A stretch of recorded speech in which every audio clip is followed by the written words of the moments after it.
Okay, we're here at the Boston International Antiquarian Book Fair 2019 at the Heinz Convention Center in the Back Bay. And our first interview today is with Michael Brenner. Hello. Hi, how are you doing? I am well. I am very well. Oh, wonderful. Good morning to you. Thanks. I'm very excited to be here. Oh, we're excited to have you. And you're extra excited because I understand it's your very first book fair as an ABAA member? It is the very first ABAA book fair. Yeah, I joined last November and had done several shows over the last several years, but this is first in the ABAA, and I am thrilled to be here. It's a wonderful experience. Oh, that's wonderful. Every one of us is what makes the ABAA no question. It is. So no question. Welcome. Boston was my first fair, so it's near and dear to my heart. What other fairs had you done? Like local fairs? Well, I do most of them throughout the Mid-Atlantic and Northeast. So I do Marvin Geitman's shows, Greenwich Village show, the Brooklyn show, which was fantastic. Yeah. The other satellite shows. The last few years, I did the satellite show here in Boston. Okay, great. And I've done some down in Virginia and Washington and in that area, up in other shows in Massachusetts. I also do some, with my specialties, I do a couple of specialty shows too, a couple of pulp shows that I do. We'll get to that in a second. Yeah. So I'd love to get to your specialties, but let's start a little Sure. bit farther back. Yep. Your background, your family, where'd you grow up? Well, I grew up here. I grew up in Winthrop, right? Okay. Just just a little spit of land that sticks out into Boston Harbor. And I'm in Jersey now, but I've been down there for almost 40 years, and I can't lose my wicked pisser accent. No. I love it. So I grew up in Winthrop, and great small town. Loved it there. Had the beach in my backyard. But I got a scholarship to play football at Rutgers down in New Jersey. Nice. So went down there, met the missus in school, and decided to stay there. But I miss Boston terribly. I still have family up here. I have three sisters who live by Worcester. What street did you live on? Groves Ave, up the Highlands. Up the Highlands.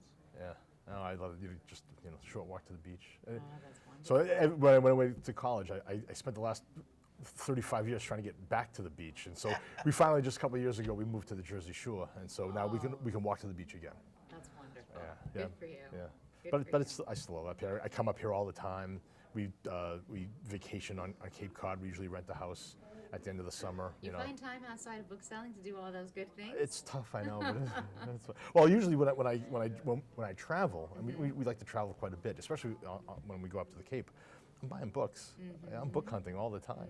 Wherever we go around the world, I'm looking for the bookstores. Absolutely. It's So a blast. so you found football, you found college, Yes. you found the missus, now you found the beach. But in between the missus and the beach, you found the book business. Well, actually, did it find you? It really found me. So it's interesting. My career. I've always been a collector. I started off with comic books. And I loved comic books. I loved the covers and reading them. But I also read the typical adventure stories for boys. The Tarzan, Edgar Rice Burroughs, and the Sherlock Holmes, and the Conans. And I love that stuff. The sword and sorcery, Japanese monster movies, all that stuff. Oh yeah, I love the Warren magazines, the eerie, creepy Vampirella. Love that stuff. And I actually I collected them. I did some comic book conventions in my youth, but I started reading more and more. I started reading not, I don't want to say better books, but more, but by other authors. And I just said, these books are pretty cool. And I realized that this is fun. And I don't know, all of a sudden I looked back and I had 1,000 books. And so I collected for about 30 years before I sold my first book. Wow. So I come from this. Collector turned dealer. Yeah, I come from this as just a passionate lover of books, a collector. And, our collectors are a certain special breed. There's a very fine line between collecting and hoarding. And so, but I love it. I love books. Mostly I love what's between the covers. I love great stories, and I love to read. But I also like the book as an object. It's an object of art. You definitely fine-tuned that as a collector, the discernment, that eye, and really being particular about what you were bringing home, I imagine. No question. Yeah. So, but I'm a generalist. I generalize, and even my collecting my selling mirrors my collecting. I was never a completist. I didn't need to have every single thing written by a specific, but I wanted a little of this. I wanted an example. I wanted one example of a 4-edge painting. I wanted one example of a book from each century. You know, just to say that, you know, that was the type of thing, you know, that I wanted to do. So you saw that this was a business. You saw the whole world. You kind of peered into this looking glass and saw the world. Do you remember what actually tipped you over into being a dealer? That first book that you actually flipped. Did you sell it so you could buy more books in a collecting mindset, or when did you first know that you were dealing and that you wanted it to be a business? And did you have a different day job while you were collecting? Well, yes, absolutely. I mean, just a short story about my career. I started out in operations management. I was a business manager for an industrial manufacturer. I was very good at what I did. I made some good money and hated every minute of it. And so at some point when I was, I guess maybe about 15 years or so ago, I said, okay, I'm just gonna give that up. I had this passion for, besides books, I had a passion for wine and spirits and cocktails. I was a student of the cocktail cultures. I collected cocktail recipe books and wine books. So completely out of the blue, I found the biggest wine and spirit shop that I could find, and I said, give me a job. And so I did that, and I worked my way up. I became the general manager of these 2 big box retail stores in Jersey, and then from there I went to a big wine supplier, where I was a sales manager for New Jersey, and just had a blast. But I always knew, and that was when I was collecting really quite a bit, but I always knew that I don't have any children, had nobody to leave my books to, I can't take them with me, and I knew that I wanted to do book fairs. I would love to have opened up a shop. That's still a dream of mine for all sorts of reasons. But I knew I wanted to do book fairs. And so I thought, rather than if I sold at book fairs and got to know the dealers really well as my colleagues, I'd be exposed to a lot more books. And that's what I wanted to do. Yeah, exactly, exactly. And I love that because every time I touch a different type of book, I'm learning something, which I think is half the fun. You know, and it's so rich. The trade is so rich. There's so many books from so many different times, from so many different. It's infinite. We can kind of observe how the whole world was built if we follow the books back. Yeah, absolutely. Yeah, so I knew. I started. I guess it was about October 3rd, 2012 was when I sold my first book.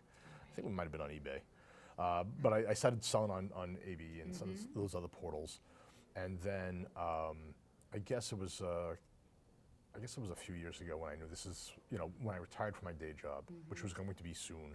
I had planned on it, and I'm fortunate that I had the ability to retire early, and I didn't have to rely on the book business to make a living. I think if I had to rely on, if I had to worry about that from a paycheck, I wouldn't do as well.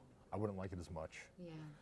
So you know that worked out very, very well. And so I guess it was about a year and a half ago, I retired from my day job to do this full time. From a gentleman collector to a gentleman dealer. Very classical progression there. But well, that's exciting. How about in those early years, which were not so long ago, but now it's been a minute, right? What are some moments that stand out to you as being really pivotal or seminal, whether a book that you found and it tipped you into a new direction, or just a moment where you had that light bulb go off? Was it at a fair? Well, was it go through a catalog? I'll tell you, I'll give them a plug. It was cabs. We like those plugs, absolutely. You know, I mean, that was, I guess, 16 is when I was selling books, you know, here and there online, and I went to cabs. How did you hear about cabs? Not to put you on the spot, No, but I'm just wondering. I can't remember. I think through somebody said something to me, something, or I looked it up, or it was word of mouth. I can't. There's a seminar in Colorado that teaches me how to exactly, be a powerhouse. Because I knew enough to know how much I didn't know. Right. And it was especially about the not just about the book, but also about book selling, which I like to. But when I went there, the breadth of the curriculum it blew me away. And so many of the faculty, most of whom are in this room this weekend. Yes, and former directors, Yeah. directors, and, I- and I would- students, alumni. I was there for a day. I'm like, these are my people. This is what I want to do. I am, I'm never when I'm talking to other people about books, and I like you don't feel stressed. This is perfect, and I learned so much, and I wish I could borrow it. And I realized that I'm gonna be learning every single day that I'm in the trade because there's so much to learn, so much to learn. And so I think that was an aha moment where I'm like, okay, this is it. This is what I want to do. They do a great job. It is so much fun. I even if you've been a bookseller for decades, go. It's not a one-on-one. No. They tailor it to who's coming. Yeah. And I see people who've been like 20, 30, 40 years in the trade working for the biggest dealers in the country or the world. And they go 1 year and I go, whoa. And you know what? It's for everyone because it's fluid and different every time. Yeah. I'm so glad you had that opportunity. Yeah, that was. Thank you for speaking to that because it really was pivotal for a lot of people in many ways, many different ways. So speaking of cabs and all those colleagues that were, teachers/colleagues, now we're all like peers, booksellers that are dead or living or who mentored you, who had an influence on you. You can name names, it's okay. Yeah, well, I mean, first and foremost, is Jeff Bergman, who's been in the. He was my sponsor for the ABAA, and I bought my first real nice book from him about 20 years ago at when they used to have a show up on Route 10 in Parsippany in Jersey. Yeah, and I bought my first book. It was Relic, and I read the book and I've since sold it. But so he has been great. He's been very, very helpful, and I've been doing some. I've partnered with him on some stuff, and he's just been there. He's always looking out for the best. He's doing that with a lot of other young booksellers, which I think is great. Yeah, that's So he's really been he's been a major influence. There's others. I've learned so much from Tom Congleton and John Knott, who's in my specialty. Peter Stern is great. Yes. He doesn't do shows, but Doug Palmieri, the old bookshop in Bordentown. Oh yeah, I love shopping that shop. Yeah. There's a funny story about that shop. You really? You wanna tell it? Yeah. Okay. So for a very, very short, it's just a very coincidence.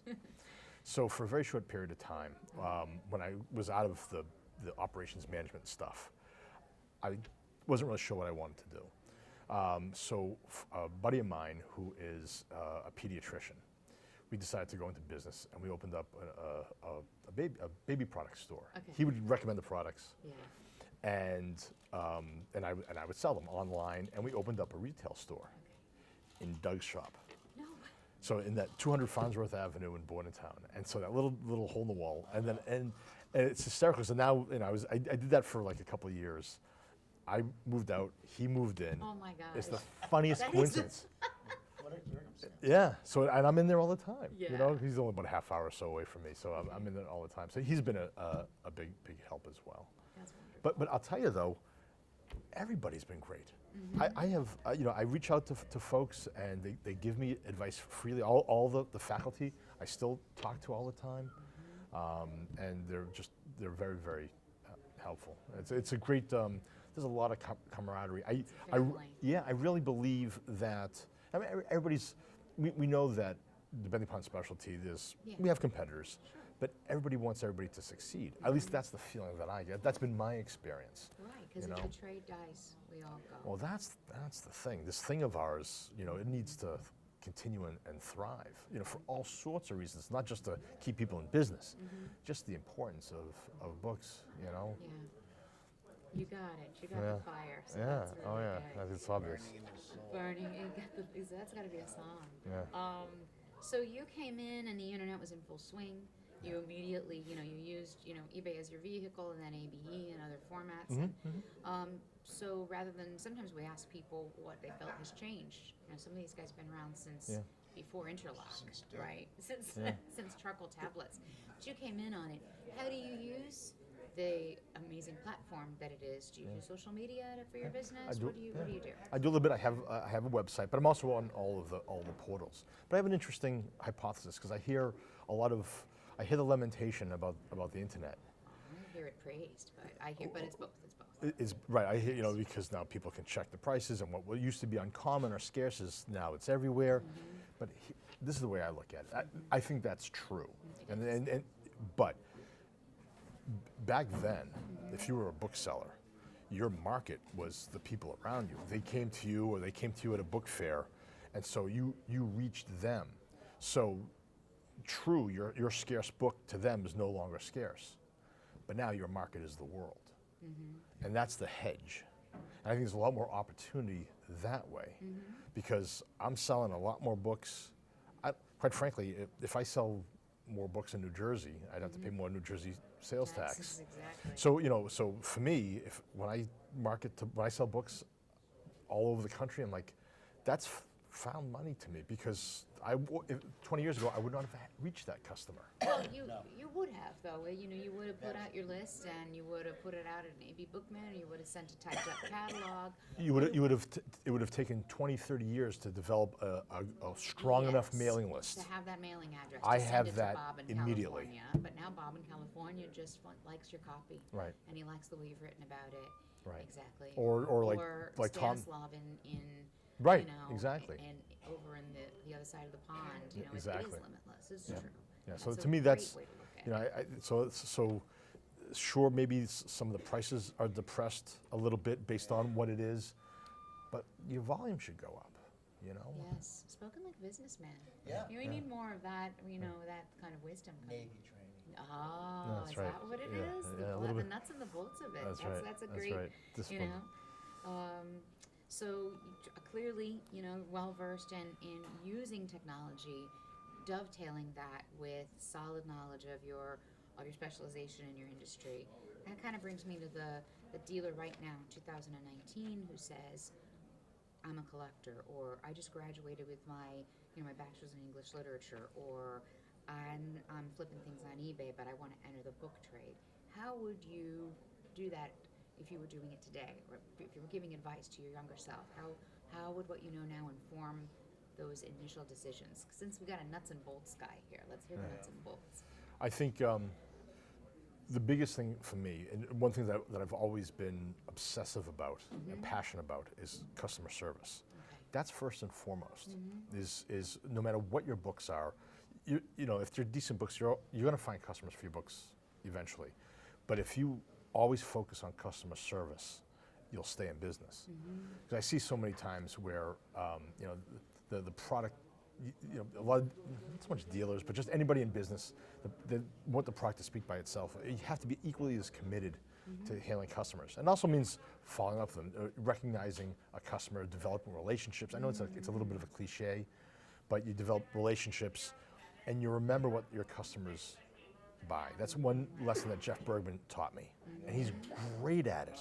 Is he remembers what every customer bought at every show. He remembers. So when he's buying, he's thinking about those customers in mind, and I learned that very, very quickly. That's amazing. So that's important. So now when I'm shopping, that's probably the best advice. You have to stop buying what you like. You have to stop buying what you collected, and you have to think about buying what you can sell. Yes. I joke around, when I'm working with folks. I want to sell the books. I don't want to marry the books. That's right. Exactly. Exactly. And so that piece of it is that's the first thing to a new bookseller. And believe me, I consider myself fairly new, but I think about that all the time, and that's a skill that I am continually honing. You'll hone it for a long time. I know. Your spidey sense kind of grows. Yeah, sure. And it becomes this this melding of your direct knowledge of your customers, what I call your spidey sense, all these subcognitive things coming into your mind. You've got a great head and instinct for business clearly, and that instinct starts to just kick in. You just kind of know it. The book starts to vibrate. Right. And if you believe in it, I call it buying a book you believe in. You're like, I believe in it. Yeah. I don't even have somebody for that, but I believe in it. Exactly. And so I know enough now, I know this is something special. I know this is a good book, it's a collectible book. now I have to get better at knowing, am I spending too much money for that book? Because there are times when, you know, it's gonna be in your inventory, you know, for days, weeks, years, you know. So that's the piece of it that is a skill also, that just takes time. Jeff beats it into my head all the time. It just takes time. He's been doing it for 40 years, and you get a sense of that. You know, you learn fairly quickly after you do a number of book fairs, and I've done I've done several dozen now of the, you know, so you get to know what's trendy, what's selling, what will always sell, and you see that because there are some books that I sell over and over again. Yes. And so you get, you know, those things you get good at looking at. But, you know, I just was over at the other show, the satellite show, and I'm looking at some stuff like, I don't know if I should, this is a neat book, I like this, but I don't know if I should spend that much money for it. You know, and sometimes you just can't, you know, go to your phone now and look things up. You have to have, you know, a good sense to know when to pull the trigger. Yeah. But that's something that I'll be learning about the rest of my career, no question. That's awesome to hear. I want to talk just a little wrapping up about that career, because we started at the beginning and we're getting to now. Right now, as Brenner Books, Brenner Collectibles, I want to hear about the beautiful things that you're offering. Okay. You know, we talked about wine and sci-fi, and I'm hearing this like very kind of it's like a cosmopolitan kind of Can contemporary. Auger Down Books we got a please little come to the back of announcement. the hall for your interview with Mike Ginsberg? Auger Down Books to the back of the show hall. Film noir, vintage paperbacks, Yeah, so- pulpy, sci-fi, detective fiction. Yeah, Sounds exciting. Yeah, Let's talk about it. I generalize. You know, you never know. I've learned that you never know what's going to sell. It's completely random. Someone once gave me some advice that, you know, you need to specialize. If you're going to do this, you got to specialize. I said, no. I have no idea what someone's going to buy at any given time. So you just pack the stuff. Now, what I like to do is put a lot of colorful things in, a lot of great book jacket art, something to attract. I think nothing has changed in the 100 years or so when they first started putting images on dust jackets. It attracts buyers, and I want it to be fun.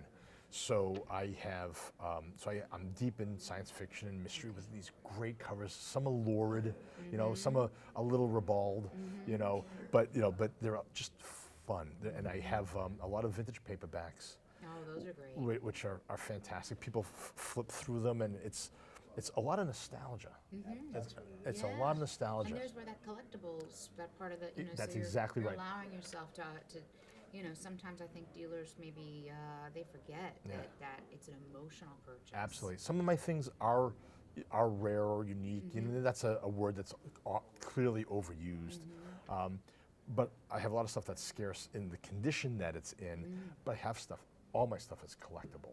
You know, it's all a lot of fun. And people come in and say, "Oh, I remember that movie, that, you know, whatever it is."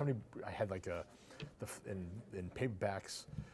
And what's interesting about vintage paperbacks, I have a lot of paperback originals, which is great because, you know, the first appearance in book form wasn't a hardcover. No. So many of the great authors, Philip K. Dick, you know, Dean Koontz, they all had these great paperbacks.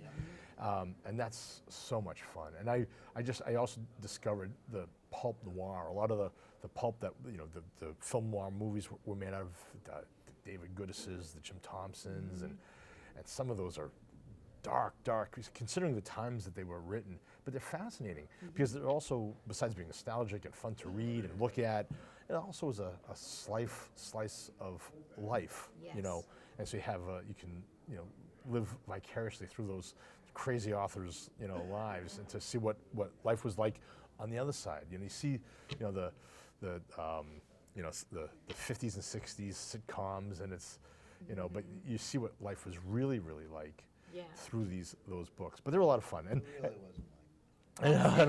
no. That's the best thing, is the way you light up when you talk about how you lived through those books. Yeah. And not every genre dealer gets to do that, but in these 20th century, you know, materials, you know, it's like it's a boy reading Tarzan Goes to Mars. Well, that's, or, not you know, Tarzan well, goes- that's why I have a lot of that.